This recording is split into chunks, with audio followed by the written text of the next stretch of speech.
അച്ഛാ, ഞാൻ അച്ഛന്റെ മേൽ സത്യം ചെയ്തു പറയാം. ഇനി ഇതുപോലൊരു സംഭവം രാജ്യത്തുണ്ടാവാൻ ഞാൻ അനുവദിക്കില്ല. ഇനി ഓരോ സ്ട്രീറ്റിനും ഓരോ പോലീസ് സ്റ്റേഷൻ വെച്ച് ഞാൻ അനുവദിക്കാൻ പോവുക. എല്ലാ റോഡുകളിലും പോലീസ് പെട്രോളിംഗ് നടത്തും. ഓരോ സിറ്റിസനും ഓരോ പോലീസ് കാവലുണ്ടാകും. ഇപ്പൊ തന്നെ അനൗൺസ് ചെയ്യാണ്. 50,000 കോൺസ്റ്റബിൾസ്, 5,000 CIമാർ, 3,000 സബ് ഇൻസ്പെക്ടേഴ്സിനെയും ഇപ്പോൾ തന്നെ അപ്പോയിന്റ് ചെയ്യാണ്. അച്ഛാ, ഇതെന്റെ ശപഥമാണ്.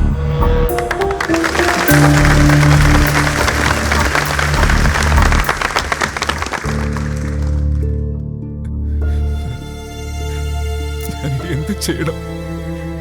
എന്റെ അച്ഛനെ എനിക്ക് തിരിച്ചു കിട്ടാൻ. കരയാതെ മോനെ, കരയാതെ.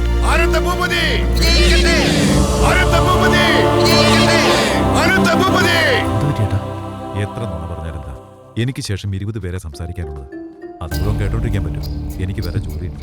ചിലവർക്ക് ചേട്ടനെ കാണുമ്പോൾ ഒരു നല്ലവനാണെന്ന് സംശയം തോന്നും. ചേട്ടൻ്റെ അടുത്ത് ഒരുപാട് പഠിക്കാനുണ്ട്.